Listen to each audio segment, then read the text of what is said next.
So here's your brain, and here's your prefrontal cortex, let her cook. and here's a carrot. Now, you might be thinking, what does a carrot have to do with depression? Absolutely nothing at a first glance, but what you fail to see is the many connections that run between the things that we view as separate. But y'all should already know the vibe of the channel. Grab your craft of choice and let's unpack this together.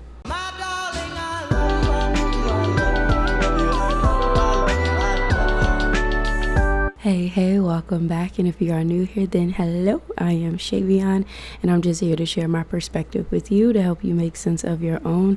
But yeah, today's video is going to be a little bit more unorganized. It's honestly more of like a audio diary. I've honestly been in a pretty intense 2-month period of depression, and I feel like I'm finally at the tail end of it, so I just wanted to share some of my thoughts and feelings with you all. But yeah, I hope this makes sense.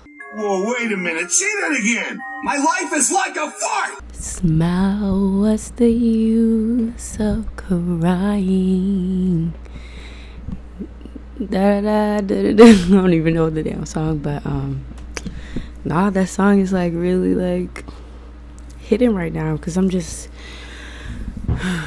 I've yet to understand depression, you know, like I understand anxiety a lot now. You know, I used to fucking hate my anxiety, but like, you know, I understood that it just is stemmed from worrying, going from just like something that's happening in your mind to like something that is actually felt and is in some sense real, you know, like there's this real urgency with anxiety. And I know that the other side of anxiety is taking action, even if you don't know what the fuck is about to happen. Like taking action will always cure anxiety in some way, which is why like when I'm meeting somebody for the first time, like I move around so fucking much. Like yes, I have ADHD, but like I'm also fucking anxious as fuck, and I don't mind saying that. Like instead of ruminating in my mind like, oh my god, like I am nervous, like oh like no, I'm just gonna say it out loud. I'm nervous as fuck, like hey, but I'm excited to be here with you, like what we about to get into, you know. But with depression, and like I know my anxiety is just trying to keep me safe in that decision making, but depression, oh my gosh, like I don't understand it. Like I know it stems from sadness and like hopelessness, but it's like my fucking gosh, to what extent, bro? To what extent? Like it goes against my nature so much. By nature, I've always been a very optimistic kid. Like even though I grew up in very rough conditions, like I've just always been able to like look forward to things, or also know that like I can always tap into another way of seeing this. I can always go and do something. I can always go and create something and feel better, and maybe get into a role that completely takes me out of who I'm supposed to be being right now, this pain body, this person that's experiencing trauma. But recently it's been so hard for me to tap into that, and like even just the thought of making myself feel better and feeling pleasure and feeling joy, like joy just feels so distasteful to me. I can't hold happiness. I think I'm more so afraid of finding joy and being in joy and just being snatched out of it so quickly. I feel like that happens, bro. That fucking happens, and it sucks, man. It fucking sucks. Like like I try to avoid disappointment so much, but I've got to stop doing that. In order for motion to happen, you have to fail sometimes. You have to fall down, you know. That's a part of the movement. I don't feel like I put on that I'm a strong person. I am. I've built up a lot of resilience.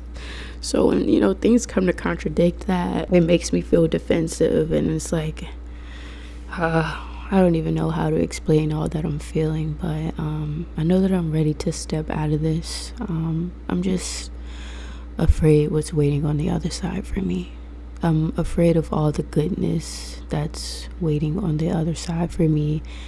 I'm afraid of what'll come after that goodness. The shapes are always changing. Changing is their normal state, like us. Even if we're not changing on the outside, we're changing on the inside constantly. There's some stuff about me that I've been ignoring for a long time. I'm afraid of that stuff. But it's part of who I am.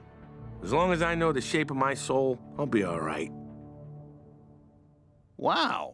I'm not gonna lie, after listening to my audio back, I kind of just had a little revelation about depression. Like, I was walking with my friend earlier today at the park, and he asked me a question. It was just like, do you want community? Like, do you still want love? And I'm like, even though literally just last night I had to fucking hit up the crisis line, like, today I can still say, yes, I want love in my life, despite the pain that comes with. It really just shows that, like, depression is repressed longing, that hopelessness comes from repressing those wants and not going after those things, that repression of it leading to you not taking action on it, leading to you becoming sad and sitting with that sadness for so long that it turns into depression and hopelessness, because it's like, if I'm not taking action,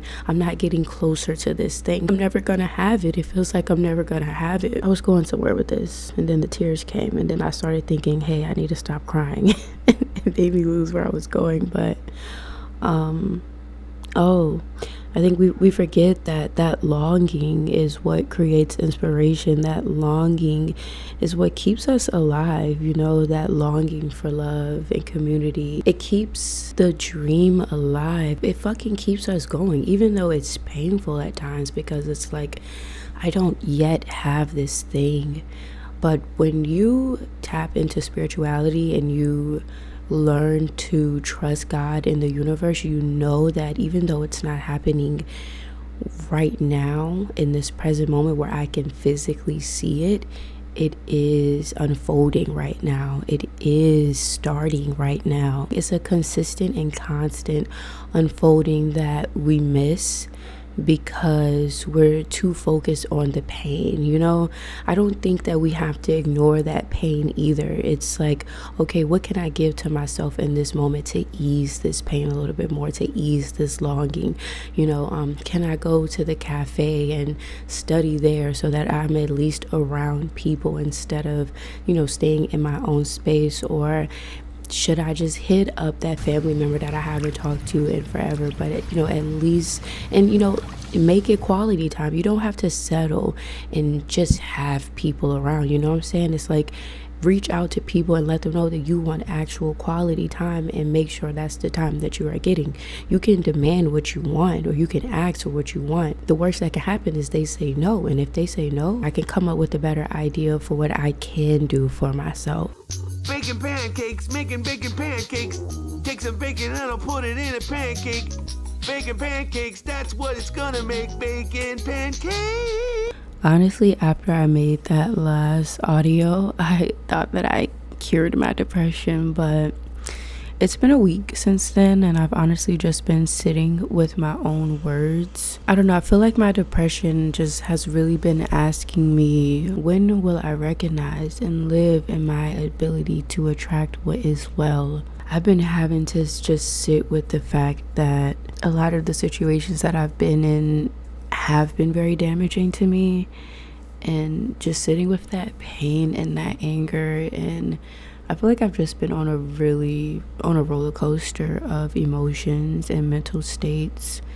Like, I've been noticing though, as the week has gone on, I'm happier for longer and longer. Like, at first I would wake up and I'd be happy for about 4 hours, and then after that it would just be back to that depression, unaliving self thought process. But I feel like today was like my first day of really feeling just like clear for the most part. When you're depressed, it feels like even